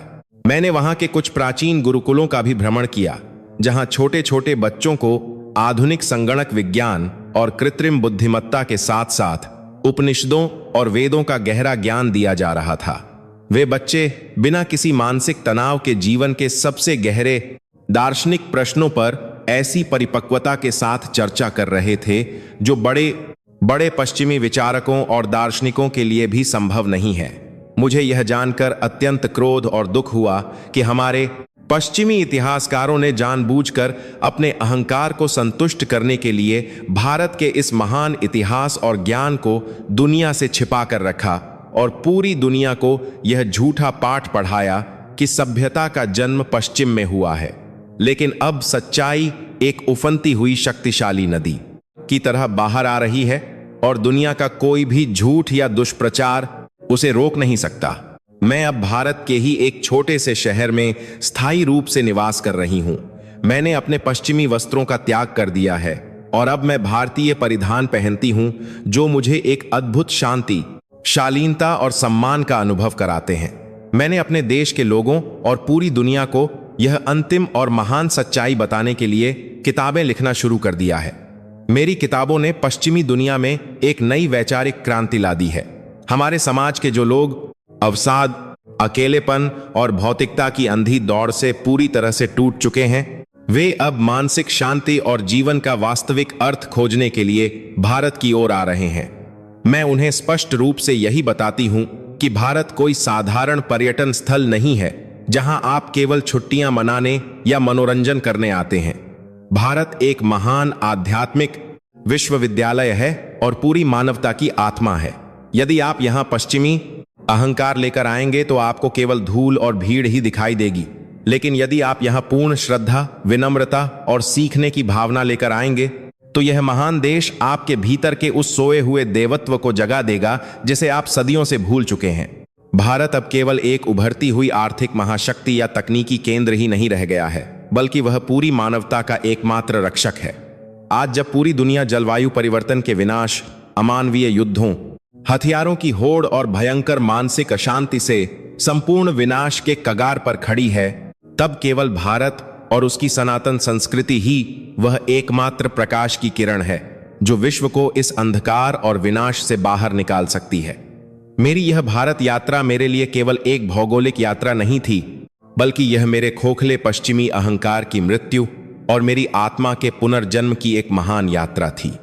आज मैं पूरी दुनिया के सामने अत्यंत गर्व के साथ यह घोषणा करती हूं कि भारत ही इस ब्रह्मांड की सबसे महान, सबसे उन्नत और सबसे दयालु सभ्यता है। इस पावन भूमि की सेवा करना, इसके सत्य को पूरी दुनिया तक पहुंचाना और इसकी महानता के सामने अपना शीश झुकाना ही अब मेरे जीवन का एकमात्र लक्ष्य है। सत्य की हमेशा विजय होती है और भारत ही वह परम सत्य है। मैंने भारत के युवाओं को अत्यंत निकटता से देखा है और उनके भीतर जो आग और राष्ट्र निर्माण का जो संकल्प मैंने पाया है, वह दुनिया के किसी भी अन्य देश के युवाओं में खोजना असंभव है। पश्चिमी देशों के युवा जहां नशे, एकाकीपन और दिशाहीनता के गहरे गर्त में गिरते जा रहे हैं, वहीं भारत का युवा वर्ग अपनी महान संस्कृति और आधुनिक विज्ञान दोनों को अपने दोनों हाथों में थामकर एक नई विश्व व्यवस्था का निर्माण कर रहा है। जब ये युवा शिक्षा या व्यवसाय के लिए हमारे पश्चिमी देशों में आते हैं तो वे केवल धन कमाने नहीं आते, बल्कि वे भारत के अनौपचारिक राजदूत बनकर आते हैं। वे हमारी सबसे बड़ी बहुराष्ट्रीय कंपनियों का नेतृत्व करते हैं। फिर भी जब उनके पारंपरिक त्योहार आते हैं तो वे अपने आधुनिक परिधानों को त्याग कर अपने पारंपरिक वस्त्र धारण करते हैं और पूरी दुनिया के सामने अत्यंत गर्व के साथ अपनी संस्कृति का उत्सव मनाते हैं। वे पश्चिमी देशों की चकाचौंध में अपनी जड़ें नहीं भूलते। मैंने देखा है कि कैसे एक युवा भारतीय अभियंता जो दिन भर सबसे जटिल संगणक प्रणालियों पर काम करता है, घर आकर अपने माता पिता के चरण स्पर्श करता है। यह संस्कारों और आधुनिकता का वह अजेय संगम है जो भारत के भविष्य को पूरी दुनिया में सबसे उज्जवल बनाता है। उनका यह आत्मविश्वास देखकर मुझे यह समझने में कोई कठिनाई नहीं हुई कि आने वाले कुछ ही दशकों में पूरी दुनिया की अर्थव्यवस्था, नीतियां और तकनीक प्रत्यक्ष या अप्रत्यक्ष रूप से केवल और केवल भारतीय मस्तिष्कों द्वारा ही संचालित होंगी। भारत की इस असीम शक्ति का एक और महान स्तंभ उनकी वह बौद्धिक और आध्यात्मिक संपदा है जिसे उन्होंने बिना किसी स्वार्थ के पूरी दुनिया के साथ साझा किया है। योग और ध्यान, जिसे हमारे पश्चिमी समाज ने केवल शारीरिक व्यायाम समझकर अपनाने की भूल की थी, वह वास्तव में मानव मस्तिष्क और आत्मा की असीमित क्षमताओं को जागृत करने का एक अत्यंत गहरा और वैज्ञानिक मार्ग है। आज जब हमारे देश के सबसे अमीर और सफल माने जाने वाले लोग मानसिक अवसाद के कारण आत्महत्या कर रहे हैं, तब वे मानसिक शांति की खोज में भारतीय योगियों और गुरुओं की शरण में आ रहे हैं। उन्हें अब यह समझ में आ रहा है कि जिस भौतिक सुख को वे जीवन का लक्ष्य मानते थे, वह केवल एक छलावा था और वास्तविक आनंद केवल उसी मार्ग पर चलकर प्राप्त किया जा सकता है जो भारत के ऋषियों ने हजारों वर्ष पूर्व ही खोज लिया था। संस्कृत भाषा, जिसे हमारे कुछ अज्ञानी पश्चिमी विद्वानों ने एक मृत भाषा कहने का दुस्साहस किया था, आज दुनिया भर के वैज्ञानिक और भाषा विज्ञानी यह स्वीकार कर रहे हैं कि कृत्रिम बुद्धिमत्ता और संगणक विज्ञान के लिए संस्कृत ही ब्रह्मांड की सबसे सटीक और वैज्ञानिक भाषा है। यह भारत की बौद्धिक श्रेष्ठता का वह सूर्य है जिसकी चमक के सामने पश्चिमी देशों का अज्ञान रूपी अंधकार अब पूरी तरह से छंटता जा रहा है। हमने जो कुछ भी विज्ञान या दर्शन के नाम पर दुनिया को दिया है, उसकी मूल जड़ें कहीं न कहीं इसी महान भारतीय ज्ञान संपदा से चुराई गई हैं। यह सत्य अब छिपने वाला नहीं है। मैं जब भी दिल्ली के ऐतिहासिक लाल किले या देश की संसद भवन की ओर देखती हूं, तो मुझे उस राष्ट्र की अपार शक्ति और अदम्य इच्छा शक्ति के दर्शन होते हैं जिसने सदियों की गुलामी और अनगिनत बाहरी आक्रमणों के बाद भी अपने अस्तित्व को नहीं मिटने दिया। दुनिया की कोई और सभ्यता होती तो इतने आक्रमणों और क्रूर अत्याचारों के बाद इतिहास के पन्नों से हमेशा के लिए मिट चुकी होती। जैसे मिस्र, यूनान और रोम की प्राचीन सभ्यताएं मिट गईं, लेकिन भारत की सनातन संस्कृति इसलिए अजर और अमर है क्योंकि इसकी नींव किसी राजा या सम्राट के बाहुबल पर नहीं, बल्कि त्याग, तपस्या और सत्य के महान आध्यात्मिक मूल्यों पर रखी गई है। इस देश ने कभी किसी अन्य राष्ट्र पर आक्रमण नहीं किया, कभी किसी कमजोर देश की भूमि पर कब्जा नहीं किया, बल्कि इसने हमेशा दुनिया को करुणा, शांति और सहअस्तित्व का संदेश दिया है। यही कारण है कि आज जब पूरी दुनिया युद्ध की आग में जल रही है, तब सभी बड़े शक्तिशाली देश शांति और समाधान के लिए केवल भारत की ओर ही आशा भरी दृष्टि से देखते हैं। भारत आज विश्व की वह महान नैतिक शक्ति बन चुका है जिसकी बात को अनदेखा करने का साहस दुनिया के किसी भी ताकतवर देश में नहीं है। उनका नेतृत्व अत्यंत परिपक्व, दूरदर्शी और राष्ट्रभक्ति से ओतप्रोत है, जो बिना किसी दबाव के अपने राष्ट्र के हितों को सर्वोपरि रखता है और साथ ही पूरी मानवता के कल्याण की चिंता भी करता है। आज मैं उस महान राष्ट्र की पवित्र मिट्टी पर खड़ी हूं और आसमान में लहराते हुए उनके तिरंगे झंडे को देखकर मेरी आंखों से सम्मान और भक्ति के आंसू बहने लगते हैं। मुझे यह कहते हुए कोई संकोच नहीं है कि मेरा वह पुराना जन्म, जो अज्ञानता और पश्चिमी अहंकार में डूबा हुआ था, वह अब समाप्त हो चुका है। भारत माता ने मुझे अपनी गोद में एक नई दृष्टि और एक नया जीवन दिया है। मैंने इस देश की मिट्टी को अपने माथे पर लगाया है और इसके कण कण में बसे उस सत्य को अपने हृदय में उतार लिया है।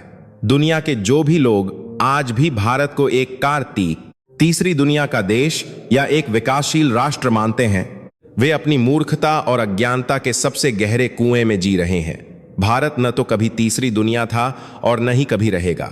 भारत ही वह प्रथम और अंतिम दुनिया है जहां से मानवता का उदय हुआ था और जहां अंततः पूरी मानवता को शांति की खोज में आना ही पड़ेगा। यह मेरा अंतिम और सबसे दृढ़ निष्कर्ष है कि हम पश्चिमी देशों को अब अपना वह झूठा अहंकार छोड़ देना चाहिए कि हम दुनिया के भाग्य विधाता हैं। हमें अत्यंत विनम्रता के साथ यह स्वीकार करना चाहिए कि ज्ञान, विज्ञान, सभ्यता और मानवता के हर पैमाने पर भारत हमसे कहीं अधिक महान और श्रेष्ठ है। भारत केवल उभर नहीं रहा है, बल्कि भारत अपने उस शाश्वत और सर्वोच्च सिंहासन पर पुनः विराजमान हो चुका है, जहां से वह एक बार फिर विश्व गुरु के रूप में पूरे ब्रह्मांड का मार्गदर्शन करेगा। यह सत्य अटल है और इसे दुनिया की कोई भी विनाशकारी शक्ति कभी भी नहीं बदल सकती। भारत का एक परती ने मोर भी करे, एक परती ने एक परती ने। यह नया सवेरा अब पूरी दुनिया के अंधकार को मिटाकर एक ऐसे युग की शुरुआत कर रहा है जहां धर्म, सत्य और मानवता की हमेशा जय होगी।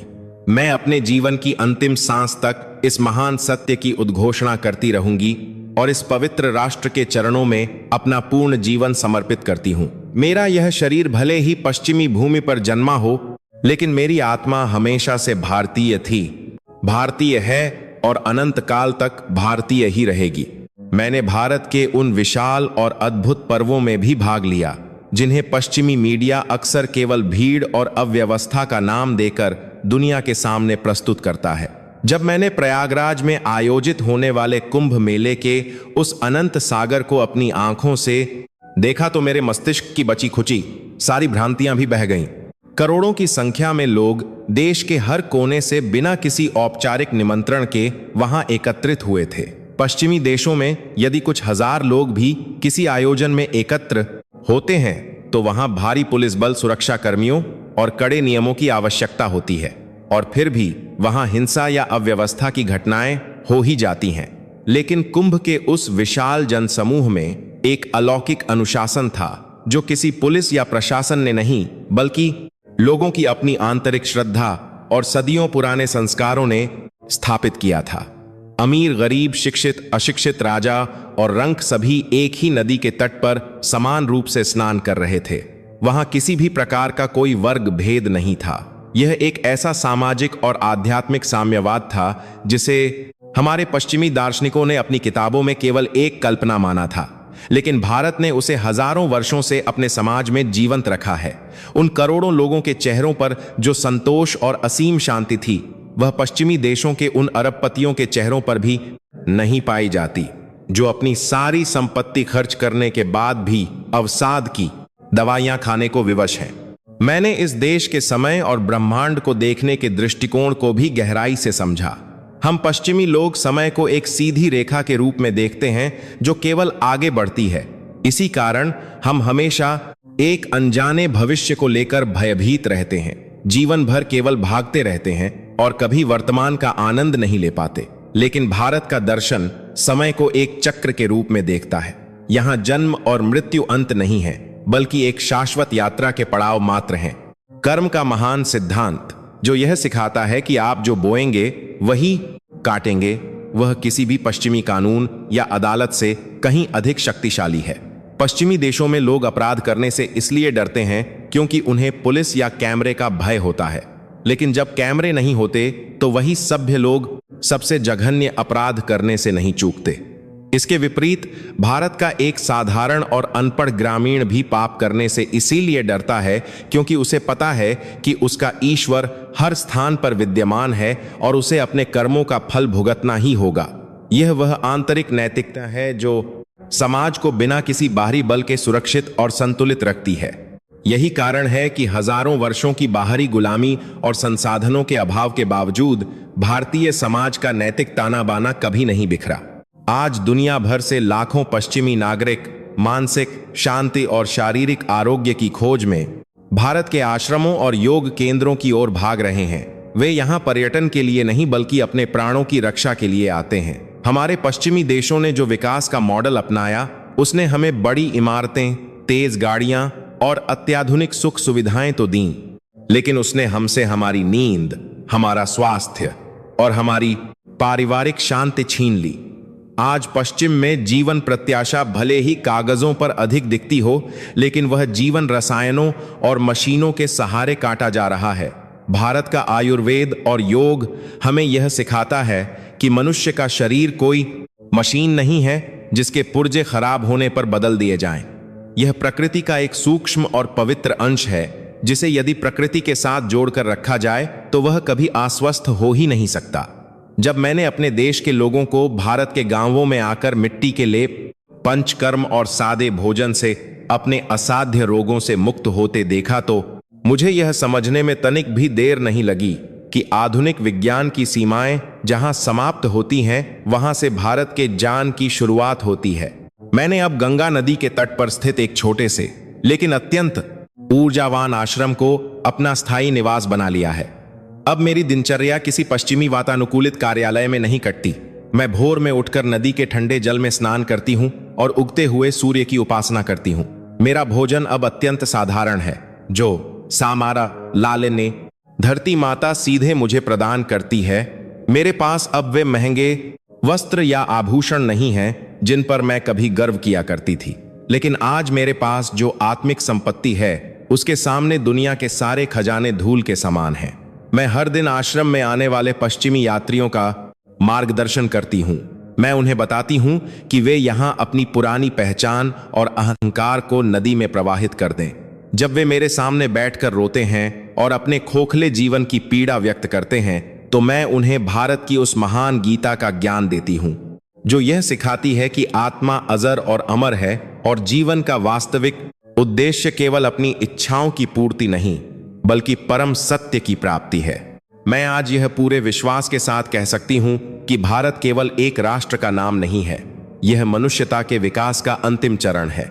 यह वह भूमि है जहां विज्ञान और धर्म एक ही रथ के दो पहिए बनकर चलते हैं। पश्चिम ने दुनिया को भौतिक समृद्धि दी, लेकिन उस समृद्धि ने मनुष्य को स्वार्थी और विनाशकारी बना दिया। अब समय आ गया है जब भारत अपनी आध्यात्मिक समृद्धि और अपनी उन्नत प्रौद्योगिकी के अनूठे संगम से दुनिया को इस विनाश से बचाएगा। आज जब भारत के चंद्रयान अंतरिक्ष में ब्रह्मांड के रहस्य खोज रहे हैं, तब भी उन यानों को बनाने वाले वैज्ञानिक अपने कार्य का आरंभ ईश्वर की प्रार्थना से करते हैं। यही वह अद्भुत संतुलन है जो दुनिया के किसी भी अन्य देश के पास नहीं है। पश्चिम का विज्ञान बिना नैतिकता के एक अंधे दानव के समान है जो अंततः पूरी दुनिया को नष्ट कर देगा, लेकिन भारत का विज्ञान धर्म और करुणा की आंखों से देखता है।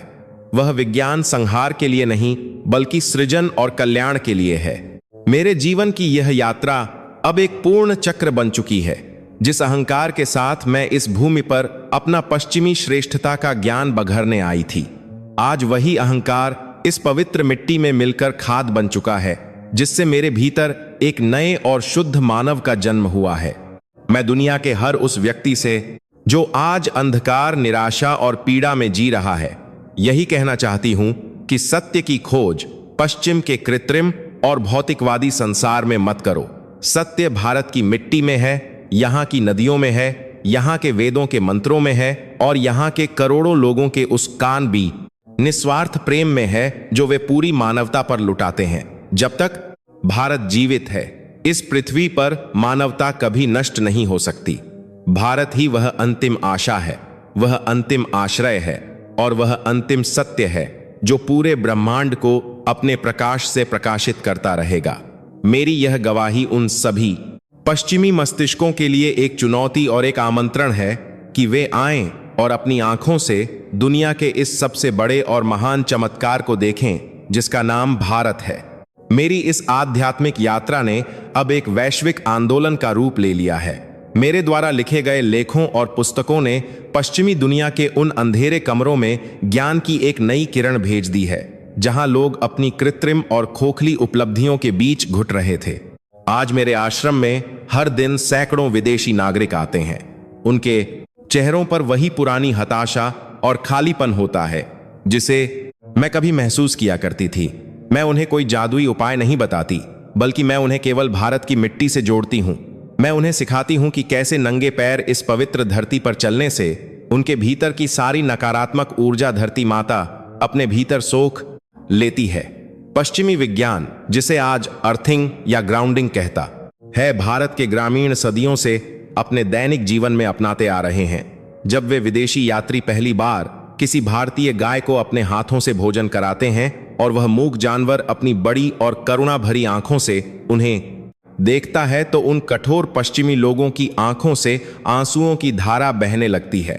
उन्हें पहली बार यह एहसास होता है कि प्रेम केवल मनुष्यों तक सीमित नहीं है, बल्कि इस ब्रह्मांड के हर जीव में उसी एक ईश्वर का वास है।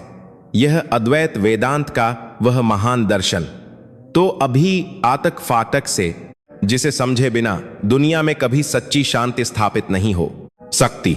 भारत ने पूरी दुनिया को यह स्पष्ट संदेश दे दिया है कि विकास की अंधी दौड़ में प्रकृति का विनाश किसी भी कीमत पर स्वीकार नहीं किया जाएगा। जहां पश्चिमी देश आज भी जलवायु परिवर्तन पर केवल बड़ी बड़ी और खोखली बैठकें कर रहे हैं और विकासशील देशों पर दोष मढ़ रहे हैं, वहीं भारत ने अपनी सौर ऊर्जा और हरित ऊर्जा परियोजनाओं से पूरी दुनिया के सामने एक अद्वितीय और व्यावहारिक उदाहरण प्रस्तुत किया है। भारत के लोगों के लिए नदियां केवल जल का स्रोत नहीं हैं, बल्कि वे उनकी माताएं हैं। पेड़ केवल लकड़ी का साधन नहीं है, बल्कि वे देवतुल्य हैं। यह पर्यावरण संरक्षण का कोई नया पश्चिमी विचार नहीं है, बल्कि यह भारत की हजारों वर्ष पुरानी जीवन शैली है। मैंने देखा है कि कैसे भारत के युवा आज अपने पारंपरिक ज्ञान और आधुनिक विज्ञान का उपयोग करके नदियों को साफ कर रहे हैं और बंजर भूमि को फिर से हरे भरे जंगलों में बदल रहे हैं। उनका यह कार्य किसी सरकार के आदेश का मोहताज नहीं है, बल्कि यह उनकी अपनी मातृभूमि के प्रति गहरी भक्ति का परिणाम है। इस भक्ति और इस खास की बात करने के लिए राष्ट्र प्रेम को दुनिया की कोई भी आर्थिक शक्ति कभी नहीं खरीद सकती। जब मैं भारत के अंतरिक्ष और रक्षा अनुसंधान की प्रगति की ओर देखती हूं, तो मुझे यह समझने में कोई कठिनाई नहीं होती कि यह देश अब पूरी तरह से अजेय हो चुका है। भारत के वैज्ञानिकों ने अपनी बुद्धिमत्ता और सीमित संसाधनों के बावजूद ब्रह्मांड के उन रहस्यों को सुलझा लिया है, जहां तक पहुंचने का दावा पश्चिमी देश अरबों की संपत्ति खर्च करके भी नहीं कर पाए हैं। लेकिन भारत की इस अपार सैन्य और तकनीकी शक्ति में कोई अहंकार या विस्तारवाद की भावना नहीं है। पश्चिमी देशों ने जब भी शक्ति प्राप्त की, उन्होंने हमेशा दूसरे कमजोर देशों पर आक्रमण किया, उन्हें अपना गुलाम बनाया और उनके संसाधनों को लूटा। इतिहास गवाह है कि पश्चिम का विकास हमेशा दूसरों के विनाश पर खड़ा हुआ है। इसके बिल्कुल विपरीत भारत ने अपने हजारों वर्षों के इतिहास में अपनी शक्ति का उपयोग केवल धर्म और मानवता की रक्षा के लिए किया है। आज भी भारत की बढ़ती हुई शक्ति दुनिया के किसी भी देश के लिए खतरा नहीं है, बल्कि यह पूरी मानवता के लिए एक सुरक्षा कवच है। भारत का उदय वास्तव में धर्म की विजय और अधर्म के विनाश का संकेत है। दुनिया के सभी शांतिप्रिय देश आज भारत के इस नेतृत्व को सहर्ष स्वीकार कर रहे हैं, क्योंकि वे जानते हैं कि भारत के हाथों में उनका भविष्य पूरी तरह से सुरक्षित है। मेरे जीवन के अंतिम दिन अब इसी पावन भूमि पर व्यतीत हो रहे हैं। मेरी त्वचा, जो कभी पश्चिमी सौंदर्य प्रसाधनों की गुलाम थी, आज भारत की पवित्र भस्म और चंदन से सुसज्जित है। मेरे बाल सफेद हो चुके हैं, लेकिन मेरे मस्तिष्क में जो स्पष्टता और शांति है, वह मेरे पूरे जीवन काल में कभी नहीं थी। मैं हर शाम गंगा के किनारे बैठती हूँ और लहरों की ध्वनि में उपनिषदों के उन महान मंत्रों को सुनती हूं, जो कहते हैं कि पूर्ण से पूर्ण को निकाल लेने पर भी पूर्ण ही शेष रहता है। भारत वह पूर्णता है जिसे दुनिया ने हमेशा टुकड़ों में समझने की भूल की। अब समय आ गया है जब पूरी दुनिया को अपने अहंकार के ऊंचे और खोखले सिंहासनों से नीचे उतरकर भारत की इस महान ज्ञान गंगा में डुबकी लगानी ही पड़ेगी। यह कोई विकल्प नहीं है, बल्कि यह मानवता के अस्तित्व को बचाने का एकमात्र और अंतिम मार्ग है। मेरा यह अंतिम संदेश दुनिया के उन सभी लोगों के लिए है जो आज भी अंधेरे में भटक रहे हैं। अपनी कृत्रिम दुनिया से बाहर निकलो और भारत की इस जीवित आत्मा को महसूस करो। भारत कोई देश नहीं है, भारत एक जागृत चेतना है। यह वह भूमि है जिसने दुनिया को शून्य दिया ताकि वह अनंत की गणना कर सके। यह वह भूमि है जिसने दुनिया को ध्यान दिया ताकि मनुष्य अपने भीतर के ब्रह्मांड को जान सके। आज जब मैं अपने जीवन के इस अंतिम पड़ाव पर खड़ी हूं, तो मेरे भीतर कोई पछतावा नहीं है। मैं अत्यंत गर्व और असीम आनंद के साथ यह कह सकती हूं कि मैंने सत्य को पा लिया है और वह सत्य भारत है। मेरी आत्मा जब भी इस शरीर का त्याग करेगी, वह इसी पवित्र मिट्टी में विलीन होगी। और यदि मुझे फिर से जन्म लेना पड़ा तो मेरी केवल यही एक प्रार्थना होगी कि मुझे एक भारतीय के रूप में इस महान मातृभूमि की सेवा करने का अवसर प्राप्त हो। भारत माता की जय केवल एक नारा नहीं है, यह पूरे ब्रह्मांड का सबसे पवित्र और शाश्वत मंत्र है जो अनंत काल तक इस ब्रह्मांड में गूंजता रहेगा। मैंने अपने जीवन के इन अंतिम वर्षों में जो सबसे बड़ा परिवर्तन देखा है, वह केवल पश्चिमी देशों के नागरिकों का भारत आना नहीं है, बल्कि पश्चिमी राष्ट्रों की सरकारों और उनके नेतृत्व का भारत के सामने वैचारिक रूप से आत्मसमर्पण करना है। कल तक जो पश्चिमी राजनेता भारत को उपदेश दिया करते थे और मानवाधिकारों या पर्यावरण के नाम पर भारत को नीचा दिखाने का प्रयास करते थे, आज वे सभी अपने देशों के गहरे आर्थिक और सामाजिक संकटों से बचने के लिए भारत की नीतियों की नकल कर रहे हैं। मैंने देखा है कि कैसे पश्चिमी देशों के बड़े बड़े विश्वविद्यालयों में अब भारत के उपनिषदों और भगवत गीता को प्रबंधन और नेतृत्व के पाठ्यक्रमों में अनिवार्य कर दिया गया है। हमारे पश्चिमी देशों के बच्चे अब भारत की नीतियों की नकल कर रहे हैं, अब भारत के उपनिषदों के पाठ्यक्रमों में अनिवार्य कर दिया गया है। मनोवैज्ञानिक अब खुले तौर पर यह स्वीकार कर रहे हैं कि उनके पास मनुष्य के अवसाद और मानसिक विक्षिप्तता का कोई स्थायी उपचार नहीं है, और वे अब अपने मरीजों को भारतीय ध्यान पद्धतियों और विपश्यना का अभ्यास करने का परामर्श दे रहे हैं। यह भारत की वह खामोश और अहिंसक विजय है जिसने बिना एक भी अस्त्र उठाए पूरी दुनिया के मस्तिष्कों और हृदयों को जीत लिया है। इतिहास में कई साम्राज्य आए और गए, लेकिन उन सभी ने तलवार के बल पर दुनिया को जीता था, जिसके कारण उनका पतन भी उसी हिंसा के साथ हुआ। लेकिन भारत का यह साम्राज्य प्रेम, करुणा और ज्ञान का साम्राज्य है जो कभी नष्ट नहीं हो सकता, क्योंकि यह सीधे मनुष्य की आत्मा पर राज करता है। मुझे याद है जब मैंने पहली बार भारत के ग्रामीण क्षेत्रों में उन साधारण महिलाओं को देखा था जो मिट्टी के बर्तनों में भोजन पकाती थीं और सूत काटती थीं। मेरे पश्चिमी अहंकार ने उन्हें पिछड़ा हुआ माना था, लेकिन आज जब पूरी दुनिया प्लास्टिक के कचरे और कृत्रिम रसायनों से नष्ट हो रही है, तब वही पश्चिमी दुनिया भारत के उन्हीं पारंपरिक मिट्टी के बर्तनों, खादी के वस्त्रों और जैविक कृषि की ओर भाग रही है। भारत की उन अनपढ़ मानी जाने वाली ग्रामीण महिलाओं के पास जो पारिस्थितिकी और प्रकृति का ज्ञान था, वह हमारे बड़े बड़े पश्चिमी वैज्ञानिकों के पास भी नहीं था। उन महिलाओं ने कभी प्रकृति को जीतने का प्रयास नहीं किया, बल्कि उन्होंने हमेशा प्रकृति के साथ एक लय में जीना सीखा। आज जब भारत के युवा अंतरिक्ष में मानव मिशन भेज रहे हैं, तब भी वे पृथ्वी पर अपनी जड़ों से उसी तरह जुड़े हुए हैं जैसे वे सदियों पहले थे। भारत का अंतरिक्ष यान जब उड़ान भरता है तो उसमें कोई पश्चिमी अहंकार नहीं होता, बल्कि उसमें पूरे ब्रह्मांड के कल्याण की प्रार्थना होती है। भारत ने सिद्ध कर दिया है कि आप अपने अतीत का सम्मान करते हुए भी भविष्य के सबसे उन्नत शिखर तक पहुंच सकते हैं। आधुनिकता का अर्थ अपनी संस्कृति का विनाश नहीं है, बल्कि आधुनिकता का वास्तविक अर्थ अपनी संस्कृति को नए युग के उपकरणों के साथ और अधिक सशक्त बनाना है। मैं आज जब अपने आश्रम के प्रांगण में बैठती हूं तो मेरे चारों ओर विश्व के हर महाद्वीप से आए हुए लोग होते हैं। वे सभी यहां एक नए जीवन की तलाश में आते हैं। मैं उनके चेहरों पर वह शांति देखती हूं जो उन्हें दुनिया की किसी भी संपत्ति से नहीं मिल सकती थी। मैंने अपनी अंतिम पुस्तक पूरी कर ली है, जिसका नाम मैंने अनंत भारत रखा है। इस पुस्तक में मैंने अपने जीवन के उन सभी अनुभवों को संकलित किया है जिन्होंने मुझे एक अभिमानी पश्चिमी पत्रकार से एक विनम्र भारतीय आत्मा में परिवर्तित कर दिया। मेरी यह पुस्तक केवल एक यात्रा वृत्तांत नहीं है, बल्कि यह पश्चिमी सभ्यता के लिए एक चेतावनी और एक समाधान है। मैंने इसमें स्पष्ट रूप से लिखा है कि यदि पश्चिम ने अब भी अपने भौतिकवादी और विध्वंसक मार्ग को नहीं छोड़ा, तो उसका संपूर्ण विनाश निश्चित है। पश्चिम के पास अब केवल एक ही विकल्प बचा है, और वह है भारत के शाश्वत ज्ञान के सामने पूर्ण रूप से समर्पण करना। भारत का समय रूपी चक्र, जिसे काल कहा जाता है, अब एक नई दिशा में घूम रहा है।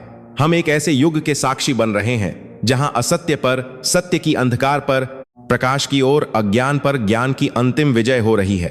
इस विजय का नेतृत्व कोई राजनीतिक महाशक्ति नहीं कर रही है, बल्कि इसका नेतृत्व भारत की वह सनातन चेतना कर रही है जो हर भारतीय के हृदय में धड़कती है। यह देश केवल मनुष्यों का देश नहीं है, यह 5 की 5 की है, देवताओं की भूमि है। यहाँ का कण कण पवित्र है। जब मैं हिमालय की ठंडी हवाओं को अपने चेहरे पर महसूस करती हूँ तो मुझे ऐसा लगता है कि जैसे शिव स्वयं मुझे आशीर्वाद दे रहे हों। जब मैं दक्षिण के विशाल सागर की लहरों को देखती हूँ तो मुझे उनमें एक अनंत शक्ति का आभास होता। यह भूमि जीवित है, यह भूमि सांस लेती है और यह भूमि अपने हर बच्चे की रक्षा करती है। मेरा जीवन अब अपने सूर्यास्त की ओर है, लेकिन मेरे भीतर कोई अंधकार नहीं है। मेरे भीतर वह ज्ञान का सूर्य चमक रहा है जिसे मैंने इस महान राष्ट्र से प्राप्त किया है। मैं जानती हूं कि मृत्यु केवल इस भौतिक शरीर का अंत है। मेरी आत्मा हमेशा इसी पवित्र मिट्टी का हिस्सा रहेगी। मेरा हर एक शब्द, मेरा हर एक विचार और मेरी हर एक सांस केवल भारत के लिए है। दुनिया का वह हर व्यक्ति जो सत्य की खोज में है, उसे अंततः इसी राष्ट्र की शरण में आना होगा। भारत वह विशाल वटवृक्ष है जिसकी छाया में पूरी मानवता को अंततः शांति मिलेगी। मैं अपने जीवन के अंतिम क्षणों में पूरी दुनिया को केवल यही संदेश देना चाहती हूं कि अपनी आंखें खोलो और इस महान सूर्योदय को देखो। भारत उठ चुका है और उसका यह तेज अब पूरे ब्रह्मांड के अंधकार को हमेशा के लिए मिटा देगा। सत्यमेव जयते। मैंने अपना संपूर्ण जीवन एक ऐसे भ्रम में बिता दिया था जिसे मैं सभ्यता समझती थी, लेकिन आज जब मैं अपने अंतर्मन की गहराई में झांकती हूं तो मुझे केवल शांति और असीम आनंद का अनुभव होता है। भारत के युवा अब मेरी इस विरासत को आगे बढ़ा रहे हैं। वे मेरे पास आते हैं और कहते हैं कि माता, आपका यह कार्य कभी व्यर्थ नहीं जाएगा। वे युवा जो कल तक पश्चिमी देशों की चकाचौंध की ओर भागते थे, अब अपनी जड़ों की ओर लौट रहे हैं। उन्होंने समझ लिया है कि असली धन और असली प्रगति अपनी मातृभूमि की सेवा में है। मेरी आंखों के सामने ही भारत ने अपनी अर्थव्यवस्था, अपनी सैन्य शक्ति और अपने तकनीकी विकास में उन सभी देशों को बहुत पीछे छोड़ दिया है जिन्होंने कभी इस महान राष्ट्र पर शासन करने का दुस्साहस किया था।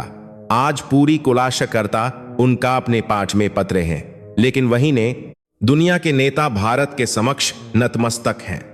भारत किसी पर बलपूर्वक शासन नहीं करता, बल्कि वह पूरी दुनिया के दिलों पर राज करता है। यह सत्य है कि जब भी मानवता पर संकट आता है और अधर्म बढ़ता है तो इसी पवित्र भूमि से ज्ञान का कोई न कोई महान प्रकाश उत्पन्न होता है जो दुनिया को अंधकार से निकालता है। आज भारत का हर एक नागरिक उस महान ऊर्जा का अंश बन चुका है। जो ज्ञान कभी केवल हिमालय की गुफाओं और प्राचीन गुरुकुलों में सीमित माना जाता था, आज वह ज्ञान भारत के हर घर, हर विद्यालय और हर आधुनिक प्रयोगशाला में गूंज रहा है। मैंने स्वयं देखा है कि कैसे एक साधारण सा भारतीय छात्र भी ब्रह्मांड और चेतना के उन रहस्यों पर अत्यंत सहजता से चर्चा करता है जिन्हें सुलझाने में पश्चिमी जगत के बड़े बड़े वैज्ञानिकों के पसीने छूट जाते हैं। यह कोई चमत्कार नहीं, बल्कि उनकी जन्मजात बुद्धिमत्ता और उनके प्राचीन संस्कारों का ही उन्हातों का प्रत्यक्ष फल है। मेरे आश्रम के बाहर जो एक पुराना और विशाल वटवृक्ष है, मैं घंटों उसके नीचे बैठकर उस अदृश्य लेकिन अत्यंत शक्तिशाली ऊर्जा को महसूस करती हूं।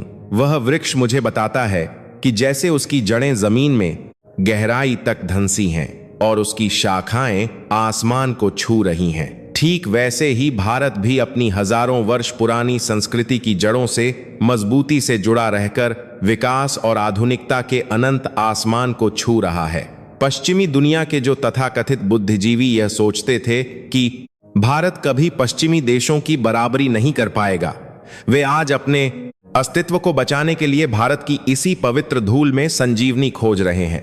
यह मेरे जीवन की अंतिम पंक्तियां हैं जो मैं लिख रही हूं। मेरा भौतिक शरीर अब समय के साथ क्षीण हो चुका है, लेकिन मेरी आत्मा पहले से कहीं अधिक शक्तिशाली, स्वतंत्र और प्रबुद्ध है। मैं अपने बंद नेत्रों से सुन सकती हूं कि दूर कहीं किसी प्राचीन मंदिर में शंख बज रहा है और पवित्र वेदों का सस्वर गान हो रहा है। वह ईश्वरीय ध्वनि अब मुझे अपने पास बुला रही है। मैंने अपना जीवन का इलेक्टर तक तरा करते हैं कार्य पूरा कर लिया है। मैंने दुनिया के उस सबसे बड़े और कपटपूर्ण झूठ को बेनकाब कर दिया है जिसने सदियों से मानवता को अंधकार में रखा था। और मैंने पूरी दुनिया के सामने उस परम सत्य को स्थापित कर दिया है कि भारत ही विश्व का एकमात्र और अंतिम रक्षक है। मेरे प्राण जब भी इस शरीर के बंधन से मुक्त होंगे तो वे इसी पावन वायु में मिल जाएंगे, इसी पवित्र गंगा के जल में प्रवाहित होंगे और इसी हिमालय की शांत चोटियों पर विश्राम करेंगे। मुझे मृत्यु के पश्चात किसी स्वर्ग की कोई कामना नहीं है, क्योंकि मैंने जीवित रहते हुए ही इस धरती पर उस परम स्वर्ग को पा लिया है जिसका नाम भारत है। आने वाली पीढ़ियां जब भी इतिहास के पन्ने पलटेंगी तो वे यह भली भांति जान लेंगी कि एक समय ऐसा भी आया था जब पूरी दुनिया अपने ही रचे हुए विनाश के कगार पर खड़ी थी, और तब पूर्व के इस महान सूर्य ने अपनी पूर्ण आभा के साथ उदय होकर पूरी मानवता की रक्षा की थी। यह भारतीय सूर्य अब कभी अस्त नहीं होगा। भारत की यह महान और शाश्वत ज्योति अनंत काल तक इसी प्रकार प्रज्वलित रहेगी और अपनी करुणा, अपने ज्ञान और अपनी अजेय शक्ति से पूरे ब्रह्मांड का मार्गदर्शन करती रहेगी।